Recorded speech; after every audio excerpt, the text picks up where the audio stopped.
Welcome back to my Combat Channel News. I'm the Yak Man, Ron Yakovetti. Fabiano, the king of the armbar. Tonight's show. Yeah, okay, yes. See that? That was smooth. I got a cavity just listening to that. Was so sweet. And slowly. All right. Tonight's show, besides being smooth and slow, and that's for the ladies, compensations, cancellations, suspensions, and intentions with a side order of catch-up. Catch-up. More about that. Yes, absolutely. And of course, we'll have a technique of the week. We'll have our top 10, and then part 2 of a very fascinating interview if you're a mixed martial arts fan. And I think that you are, because you're watching us right now, and there's really no other reason. Yeah, we did an interview with JOHN Perretti, and the interview didn't fit on our block, so we have to go way over. And I tell you what, the whole thing is 40 minutes long, and we're gonna post that up somewhere and let people know, because it's very interesting. You know that, you're there with me. Yeah, JOHN Perretti, one of the prominent matchmakers in the history of mixed martial arts, did it for the UFC early on, made some of the best matches still to date, and it was a fascinating time we get to spend with him. Anyway, Strikeforce get canceled for this next tomorrow. Right. And so this first time they decide to pay the fighters, not 100%, but the fighters will get paid a portion of the purse. Absolutely. On the entire card, it was somewhere in the neighborhood of 18 fighters. On the Melendez-Healy card, going to get partial compensation. It was very clear when stated by the folks from Strikeforce and the UFC, who now Zuffa owns Strikeforce, stated that they don't have to do this, but they're taking care of the fighters. They're going to give them partial pay. Hopefully it's something that's respectable, because they do, you know, obviously lose the payday when the whole card comes down. And Melendez, all this because of you. Yeah. Be careful next time. You've been around MMA longer than I have, but I've been around it long enough to know that, is it odd to you? Does it seem like there are more entire cards or main events canceled, like in the history of the sport? I've never seen. Take this way, and the time that I used to fight, used to be one UFC every 3 months. Well, that answer your question? It does. Yeah. Now it's one every 2 weeks. So is it the sheer frequency of them that makes it seem like there's more of them getting canceled regularly? Yeah, of course it is. It's just not very calm that happen in the main event, because normally the main event guys, they're more careful. They be around for a little, for longer. Like as a promoter, every single show, we always have to have a backup, always, because always something happen. But unfortunately, it happened to the main event. Anyway, now we talk about UFC 152. Almost the whole card got suspended. And you're gonna know more what I'm talking about. Suspended means medical suspension. Medical suspended. That means right after the fight, they get suspended. They can't fight for a period of time, like sometimes like 30 days, 60 days, 90 days. But right there, Vito, Elise, got John Jones suspended for 60 days. But Jones, first let me give you the laundry list of who is suspended. John Bones Jones, Vitor Belfort, Joseph for 30 days. Benavidez, Roger Hollett, Charles Oliveira, Igor Krajic, I always say that wrong. Evan Dunham, Lance Benos, Simeon Thurston, and Charlie Brenneman. Now, John Bones Jones' suspension says indefinite. But there's stipulations within which if he gets cleared for like an MRI or an X-ray, he can come back sooner. He'll probably be back and like he'll be clean in 60 days. But some of these guys, like even Vito, 30 days. He got 30 days for elbow laceration. Same thing for Benavidez. Most of the people Belfort, same thing. Eyebrow laceration for Belfort. And the good part about that is the commission's on for the safer of the fighters. Right. It's good. Yeah, no, safety of the fighters is paramount. So you'd rather see them fight another day than fight too soon. And some of them, as you know, too tough for their own good. They would come back and fight sooner if they were allowed to. That's the nature of the game. That's the heart of a fighter. So we're changing the subject. We do that a lot. We're going to catch up. We're talking about Tim Ketchup Welch fighting on Bellator 74, and he is one of those guys who, when you know his background, you understand the quality of person that goes into mixed martial arts even better. This is a guy who spent time, and you have a common ground with him, beating up the bullies. So before there was a bully beatdown show, he's one of those guys who protected the people who needed it. You see his hair, that's why he's probably got bullied, because the color of his hair. Right. Like back in my days, I used to get bullied because I am half Japanese, and in my city didn't have that many Japanese guys around. So I used to, you know, have to go against the bullies and show them, you know, what's up. And the good part is, like, all the nerds used to be my friends. I used to protect them. They used to do my homework. To protect and serve, like the police. Exactly, you know. But they used to be my friends. They still my friend. And that's funny. It is like these days they are judged. They are, you know, they on the government because they don't want to spend time in study. You know? And the other ones, they're fighting. Well, you know, we'll know you did a good job protecting if we hear the state open up a department of armbar. Yeah, there you go. But anyway, Tim is 22 years old. He's a young boy. He's have 9 wins, 3 losses, and he gonna be his first fight on the next Bellator. Yeah, 74. Bellator 74. 74. He is Native American, and he trains Team Quest up in Portland, and that's Linland territory. That is a good camp to be training out of, a good place to be. 9-3, promising career. Definitely a guy to keep your eye on, too. And again, for someone who protects those who need protection in the anti-bullying age, bravo to him. Bravo. And keep doing, because, you know, even when you get older, you still get bullied. Yeah. You get bullied all over the place. That's true. You know, you can get mental. There you go. That's one of those guys right now calling you, like, they need protection. You're like Batman. They just can't put the signal in the sky. I gotta go. I gotta get this phone. He's got protection to do, too. See that? I gotta get this call. We'll be back after the break.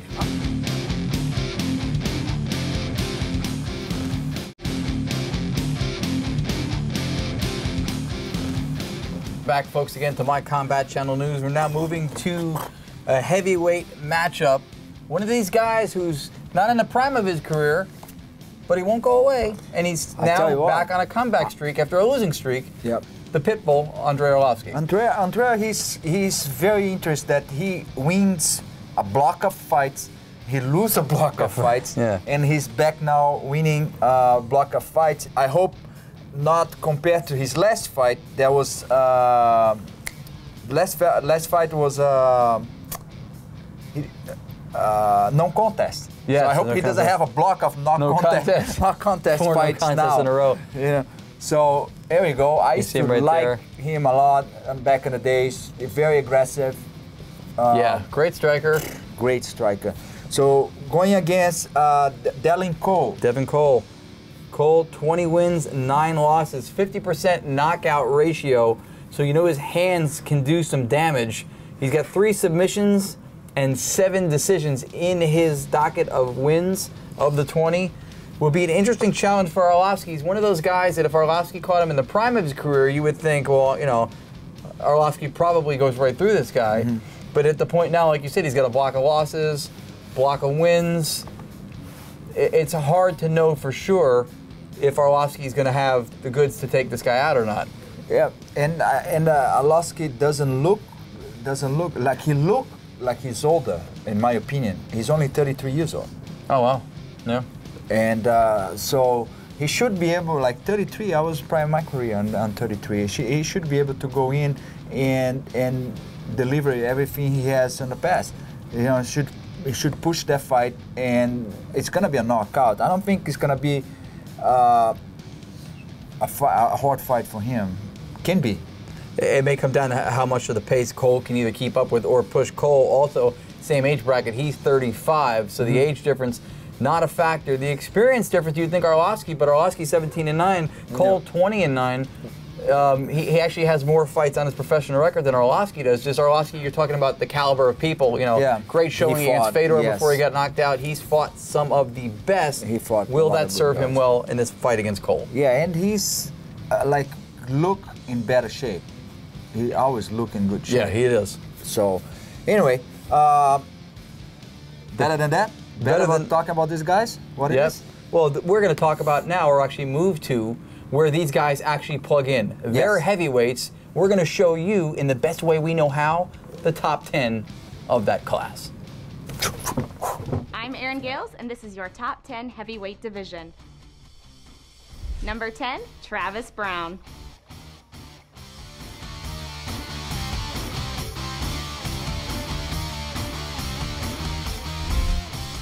Number 9 is Antonio Rodrigo Nogueira.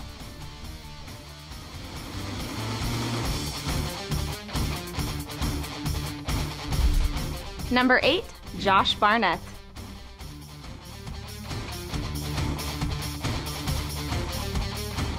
Number 7, Shane Carwin.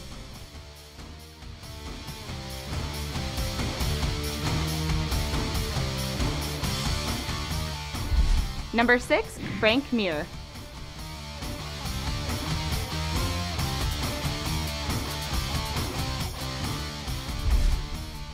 Number 5, Daniel Cormier.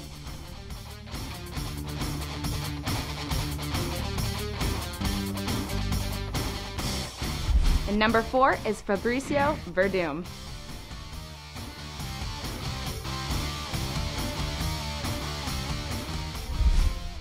Number 3 is Alistair Overeem.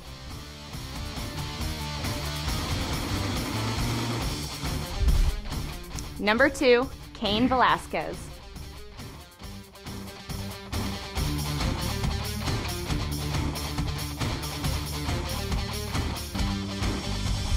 And number 1, Junior Dos Santos.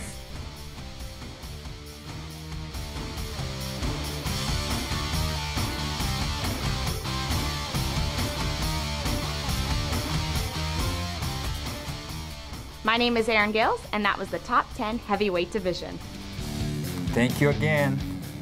She does that very well. She does that very well. And we'll have her back. And even if she doesn't do that, we'll have her do something, because we just want to have her back. Oh, for sure. So anyway, we got a very special guest that came here today, beat me up a little bit. And that's what makes her special. Throw me around, and she's gonna go over a technique, and it's gonna be the best. Like the blog is gonna be what else we're gonna call that? Is the best technique of the week. Absolutely.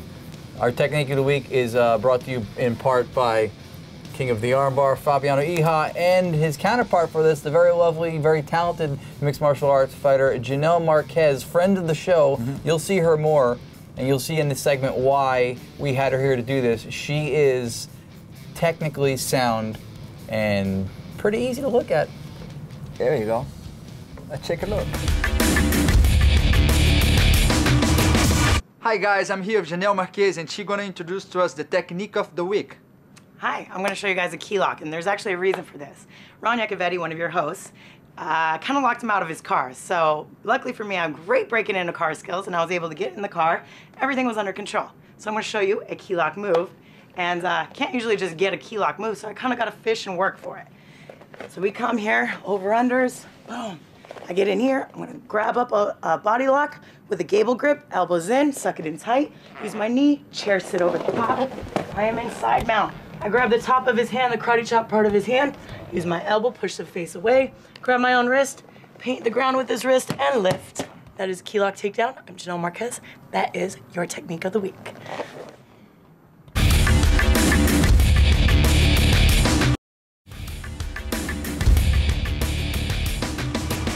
Welcome back, folks, again to My Combat Channel News. This is for the second part to our interview with Mr. John Peretti. So much history, so much knowledge of the sport, what actually happened, misconceptions ruled out, so we had to keep you here in the hot seat just a little longer. Before I forgot, we need to go over, I know you've been working on the book. Can you tell us a little bit about the book? What the book, like if I'm buying that book, what I'm gonna be seeing on that? And what chapter is he in? Well, he's in the book a lot, actually, at this point in time, but there's always editing.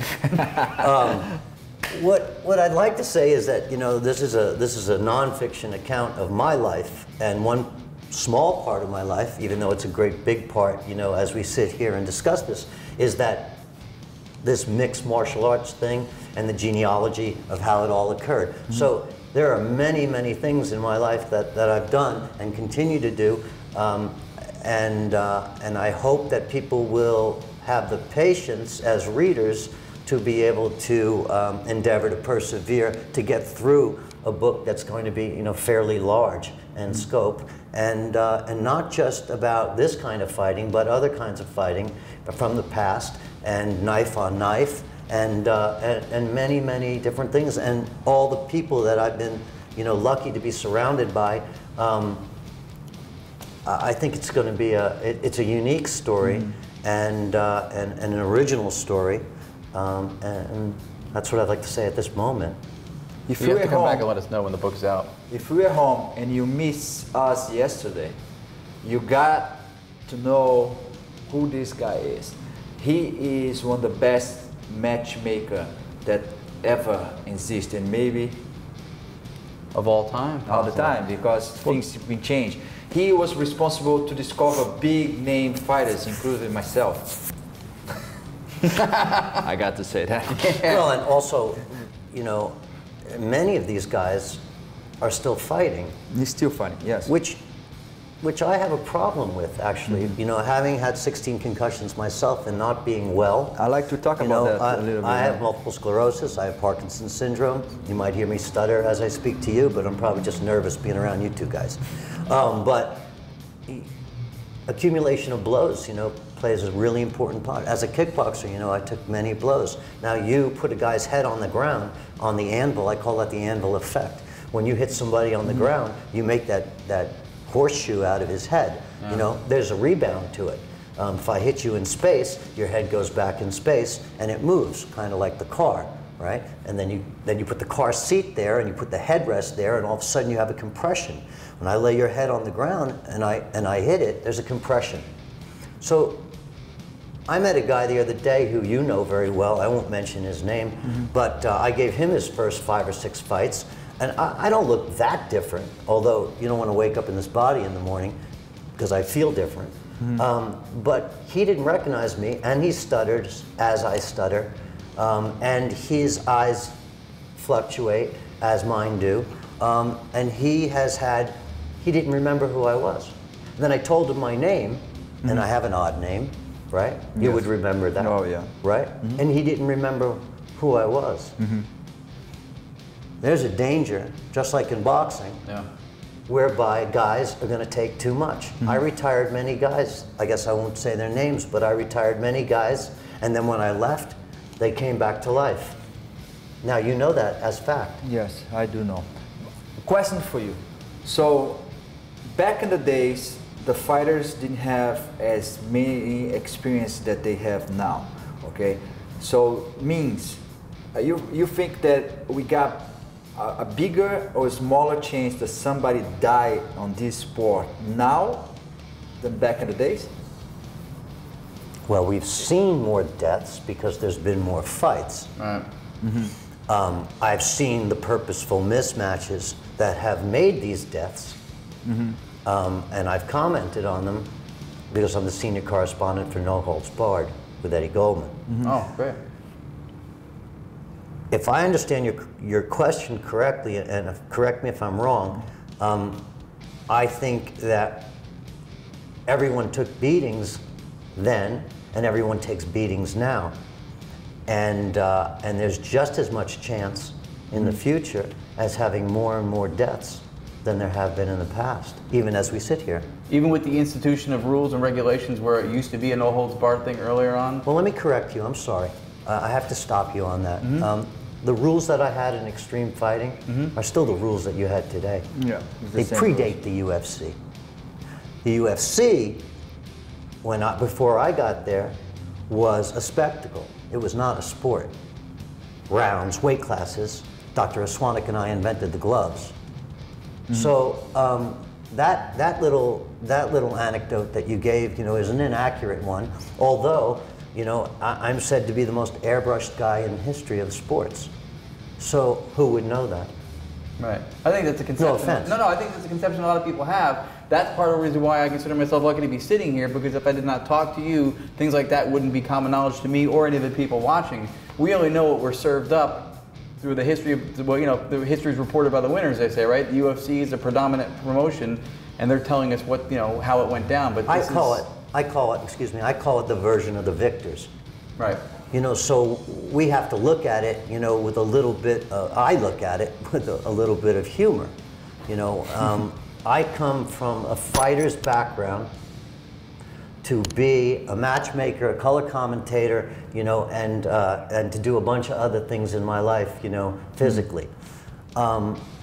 I looked at it from the very beginning very differently than someone would look at it, who is working in the sport today.